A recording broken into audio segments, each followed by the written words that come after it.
Hi friends, நீங்கள் ஒரு மனுஷன். உங்களுக்கு என்ன வேணும்? நல்ல சாப்பாடு, தங்கறதுக்கு ஒரு வீடு, அப்புறம் உங்கள் பக்கத்து வீட்டுக்காரர் வச்சிருக்கிற டிவியை விட கொஞ்சம் பெரிய சைஸ் டிவி. இதுதானே நம்ம ஆசை. ஆனால் இங்கே தான் ஒரு பெரிய சிக்கல் இருக்குது. உலகத்தில் எல்லாருக்கும் தர்ற அளவுக்கு இங்கே சாப்பாடு இல்லை, எல்லாருக்கும் கொடுக்க வீடு இல்லை, கண்டிப்பாக எல்லாருக்கும் அந்த பெரிய டிவி இல்லை.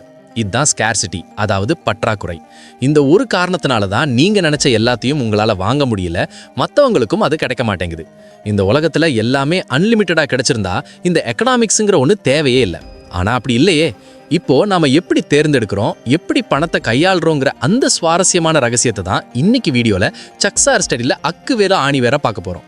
வீடியோவோட கடைசியில் உங்கள் மூளை எப்படி உங்களை ஏமாற்றி செலவு பண்ண வைக்குதுன்னு சொல்ல போகிறேன். ஸோ கடைசி வரைக்கும் மிஸ் பண்ணாமல் பாருங்கள். சரி, ஒரு சிம்பிளான உதாரணம் பார்ப்போம்.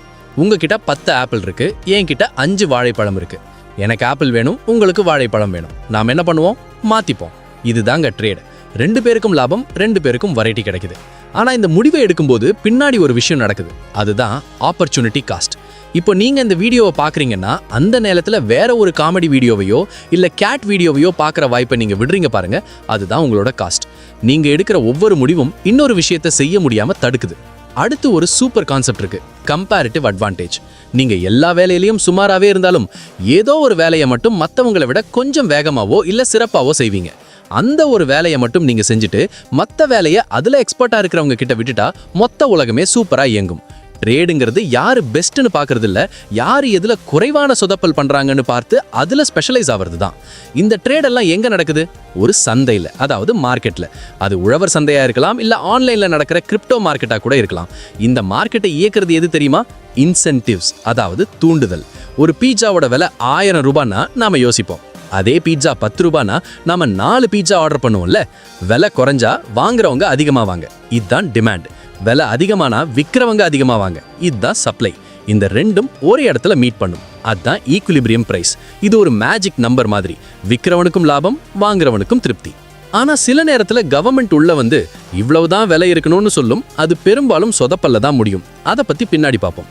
இப்ப யோசிச்சு பாருங்க, ஒரு ஆட்டுக்குட்டிக்கு பதிலா வைஃபை கனெக்ஷன் வேணும்னா எப்படி மாத்திப்பீங்க? கஷ்டம் இல்ல. அதுக்காக தான் நம்ம மணி, அதாவது பணத்தை கண்டுபிடிச்சோம். பணம்ங்கிறது ஒரு மீடியம் ஆஃப் எக்ஸ்சேஞ்ச். இது ட்ரேடுங்கிற மிஷினுக்கு விடுற ஆயில் மாதிரி. கீர்ஸ் எல்லாம் ஸ்மூத்தா சுத்த வைக்கும். அதுக்கப்புறம் பேங்க்ஸ் வந்துச்சு. நீங்க டெபாசிட் பண்ற பணத்தை பேங்க் இன்னொருத்தருக்கு கடனா கொடுப்பாங்க. அதுக்கு அவங்க வட்டி வாங்குவாங்க. ஆனா இங்க ஒரு ட்விஸ்ட் இருக்கு, ஃப்ராக்ஷனல் ரிசர்வ் பேங்கிங். உங்ககிட்ட இருந்து வாங்குற எல்லா பணத்தையும் பேங்க் உள்ள வச்சிருக்க மாட்டாங்க. ஒரு சின்ன பகுதியை மட்டும் வச்சுட்டு மற்றதை கடனா கொடுத்துருவாங்க. ஒருவேளை எல்லாரும் ஒரே நேரத்துல பேங்க்ல போய் எங்க காசை கொடுன்னு கேட்டா பேங்க் காலி. இதுதான் பேங்க் ரன். இதை தடுக்க தான் இன்சூரன்ஸ் எல்லாம் வச்சிருக்காங்க. ஒரு நாடு எவ்வளவு பெரிய நாடுன்னு எப்படி தெரியும்? அதுக்கு தான் ஜிடிபி இருக்கு, கிராஸ் டொமஸ்டிக் ப்ராடக்ட். ஒரு வருஷத்துல ஒரு நாட்டில் உற்பத்தி ஆகிற எல்லா பொருட்களோட மொத்த மதிப்பு. இதுல ஒரு தப்பு பண்ணுவாங்க, மாவு விலையும் கணக்கில் எடுத்துக்கிட்டு பிரெட் விலையும் எடுப்பாங்க. அப்படி பண்ணக்கூடாது. ஃபைனல் ப்ராடக்டை மட்டும் தான் பார்க்கணும். ஜிடிபி அதிகமாக இருந்தால் மட்டும் போதாது, ஜிடிபி பெர் கேபிட்டா முக்கியம். அதாவது ஒரு ஆளுக்கு எவ்வளவு வருமானம் வருதுன்னு பார்க்கணும். சரி, ஜிடிபியை எப்படி ஏத்துறது? அதுக்கு 3 வழி இருக்கு, லேண்ட், லேபர், அப்புறம் கேபிட்டல். ஆனா எல்லாத்தையும் விட முக்கியம் ப்ரொடக்டிவிட்டி. நீங்க 1 மணி நேரத்துல எவ்வளவு வேலை செய்யறீங்கிறது தான் உங்களை பணக்காரனா ஆக்கும். ஒரு நாட்டில் ப்ரொடக்டிவிட்டி அதிகமா இருந்தா எல்லாரும் சந்தோஷமா இருப்பாங்க. குறைவா இருந்தா 4 மணி நேரம் முட்டையை வேக வச்சுட்டு அப்புறம் அதை கருக வச்ச கதையா ஆயிடும். சரி, எல்லாருக்கிட்டையும் காசு இல்லைன்னு சொல்றாங்களே, ஏன் கவர்மெண்ட் நிறைய காசை பிரிண்ட் பண்ணி எல்லாருக்கும் கொடுக்க கூடாது? அப்படி செஞ்சா என்ன ஆகும்? இங்கே தான் இன்ஃப்ளேஷன், அதாவது பணவீக்கம் வருது. மார்க்கெட்ல இருக்கிற பொருட்களோட அளவு அப்படியே இருக்கும்போது காசு மட்டும் அதிகமாச்சுன்னா எல்லா பொருளோட விலையும் தாறுமாறா ஏறிடும். இதுதான் ஹைப்பர் இன்ஃப்ளேஷன். ஜிம்பாப்வேல ஒரு காலத்துல ஒரு லஞ்ச் சாப்பிட்றதுக்கு மூட்டை மூட்டையா காசு எடுத்துட்டு போக வேண்டியிருந்தது. ஏன்னா அங்க $100 ட்ரில்லியன் நோட் எல்லாம் பிரிண்ட் பண்ணாங்க. இதை கட்டுப்படுத்துறது தான் சென்ட்ரல் பேங்கோட வேலை. அவங்க வட்டி விகிதத்தை ஏத்தி இறக்கி இந்த பணப்புழக்கத்தை கண்ட்ரோல் பண்ணுவாங்க. வட்டி அதிகமானா மக்கள் கடன் வாங்க மாட்டாங்க, எக்கனாமிக்ஸ் கொஞ்சம் கூலாகும். வட்டி குறைஞ்சா நிறைய பிசினஸ் நடக்கும், எக்கனாமிக்ஸ் சூடாகும்.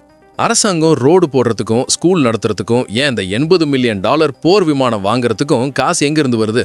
நம்ம கட்டுற டாக்ஸ்ல இருந்து தான். இன்கம் டாக்ஸ், கார்பரேட் டாக்ஸ், ஜிஎஸ்டின்னு வரி மேல வரி இருக்கு. அரசாங்கம் வர்ற வருமானத்தை விட அதிகமா செலவு பண்ணா அதுதான் பட்ஜெட் டெபிசிட். அப்போ அரசாங்கம் பாண்ட்ஸ் மூலமா கடன் வாங்குவாங்க. ஒரு நாடு வாங்குற மொத்த கடன் தான் நேஷனல் டெப்ட். அமெரிக்காவே $34 ட்ரில்லியன் கடன்ல தான் இருக்கு.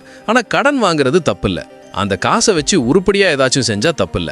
ஆனா கடனை கட்டவே திரும்ப கடன் வாங்கினா அது பெரிய ஆபத்து. ஸ்ரீலங்கா, அர்ஜென்டினா போன்ற நாடுகள் இப்படிதான் கஷ்டப்படுறாங்க. இன்னைக்கு நாம சாப்பிட்ற அவகாடோ டோஸ்ட் விலை ஏன் 100 ரூபாய் விக்குது? ஏன்னா அது மெக்சிகோல விளையணும், ஒரு கப்பல்ல வரணும், அந்த கப்பல் சூயஸ் கால்வாயில மாட்டிக்காம வரணும், அப்புறம் அது கடைக்கு வரணும். இதுதான் சப்ளை செயின். இந்த செயின்ல ஒரு இடத்துல பிரச்சனை வந்தாலும் விலை ஏறிடும். இதுதான் சப்ளை ஷாக். அதே மாதிரி சிப் ஷார்ட்டேஜ் வந்தா கார் விலை ஏறிடும். உலக நாடுகள் ஒன்னோட ஒன்று பின்னி பிணைஞ்சிருக்கு. பிரேசில் காஃபி கொடுக்கும், கனடா சோளம் கொடுக்கும், நாம சாஃப்ட்வேர் கொடுப்போம். இதுதான் குளோபலைசேஷன். ஆனால் சில நேரத்தில் கவர்மெண்ட் டாரிஃப், அதாவது வரி போட்டு மற்ற நாட்டு பொருளை உள்ள விடாம தடுப்பாங்க. இது லோக்கல் பிஸ்னஸை காப்பாத்தினாலும் விலையை ஏத்திடும். வேலைங்கிறது ஒரு மார்க்கெட் தான். அங்க விற்கப்படுற பொருள் உங்களுடைய நேரம். உங்க நேரத்துக்கு ஒரு மதிப்பு இருக்கு, அதுதான் சம்பளம். நீங்க செய்யற வேலை அந்த கம்பெனிக்கு எவ்வளவு லாபம் தருதோ அதுல ஒரு பகுதியை தான் உங்களுக்கு சம்பளமா தருவாங்க. ஒருவேளை உங்க சம்பளம் ரொம்ப அதிகமா இருந்தா கம்பெனி ஒரு ரோபோவை வச்சு அந்த வேலையை செய்ய ஆரம்பிச்சிடும். இதுதான் ஆட்டோமேஷன். இப்போ சம்பாரிச்ச காசை என்ன பண்றது? ஒன்னு மத்த அடிக்குள்ள வைக்கலாம், இல்ல முதலீடு பண்ணலாம். ஸ்டாக்ஸ், பாண்ட்ஸ், டெரிவேட்டிவ்ஸ், அப்புறம் இன்னைக்கு ட்ரெண்டிங்ல இருக்கிற கிரிப்டோ. ஸ்டாக்ஸுங்கிறது ஒரு கம்பெனியோட சின்ன பகுதியை வாங்குறது. பாண்ட்ஸுங்கிறது ஒருத்தருக்கு கடன் கொடுக்கறது. கிரிப்டோங்கிறது ஒரு டிஜிட்டல் கேசினோ மாதிரி. அது ஃபியூச்சரா இல்லையான்னு இன்னும் யாருக்கும் தெரியல. ஆனா ஒரு விஷயம் ஞாபகம் வச்சுக்கோங்க, எல்லா முட்டையும் ஒரே கூடையில வைக்காதுங்க. அதாவது டைவர்சிஃபை பண்ணுங்க. எக்கனாமிக்ஸ் படி மனிதர்கள் எல்லாரும் ரொம்ப அறிவாளிங்க, கரெக்டா முடிவெடுப்பாங்கன்னு சொல்லுவாங்க. ஆனா உண்மை அது இல்ல. நாம எல்லாரும் கொஞ்சம் லூசுங்க மாதிரி தான் நடந்துப்போம். நமக்கு இன்னைக்கு கிடைக்கிற 500 ரூபாய் நாளைக்கு கிடைக்க போற 5000 ரூபாயை விட பெருசா தெரியும். இதுதான் ஹைப்பர்பாலிக் டிஸ்கவுண்டிங். அதே மாதிரி ஒரு பொருளை நஷ்டப்படுறது நமக்கு ரொம்ப வலிக்கும். ஒரு மொக்க படத்தை பார்க்க தியேட்டருக்கு போயிட்டோம்னா காசு கொடுத்துட்டோமேனு அந்த கொடுமையை கடைசி வரைக்கும் உட்காந்து பார்ப்போம். அதுதான் சங்க் காஸ்ட். நம்ம மூளை பண்ற இந்த தப்பையெல்லாம் தெரிஞ்சுதான் மார்க்கெட்டிங் ஆட்கள் நம்மளை செலவு பண்ண வைக்கிறாங்க. ஸோ இதுதான் எக்கனாமிக்ஸ். பற்றாக்குறை இருக்கு, நாம முடிவெடுக்கிறோம், ட்ரேட் பண்றோம், பணம் யூஸ் பண்றோம், கவர்மெண்ட் வரி வாங்குது, நாம முதலீடு பண்றோம். இதுல எதுவுமே பர்ஃபெக்ட் இல்ல, ஆனா இதுதான் இந்த உலகத்தை இயக்கிட்டு இருக்கு. இந்த வீடியோ உங்களுக்கு எக்கனாமிக்ஸை பத்தி ஒரு தெளிவான ஐடியா கொடுத்துருக்கோன்னு நம்புறேன். இதுக்காக நான் ரொம்ப நேரம் ரிசர்ச் பண்ணி இந்த ஸ்கிரிப்டை ரெடி பண்ணியிருக்கேன். உங்களுக்கு இது பிடிச்சிருந்தா ஒரு லைக்கை போடுங்க. இந்த வீடியோவுக்கு 1000 லைக்ஸுக்கு மேல வந்தா இதோட பார்ட் 2 வீடியோல இன்னும் டீப்பா பல விஷயங்களை பேசுவோம். ஏன்னா 1000 லைக்ஸ் வந்தாதான் எனக்கு ஒரு இன்சென்டிவ் கிடைக்கும். அதுதான் எக்கனாமிக்ஸ்.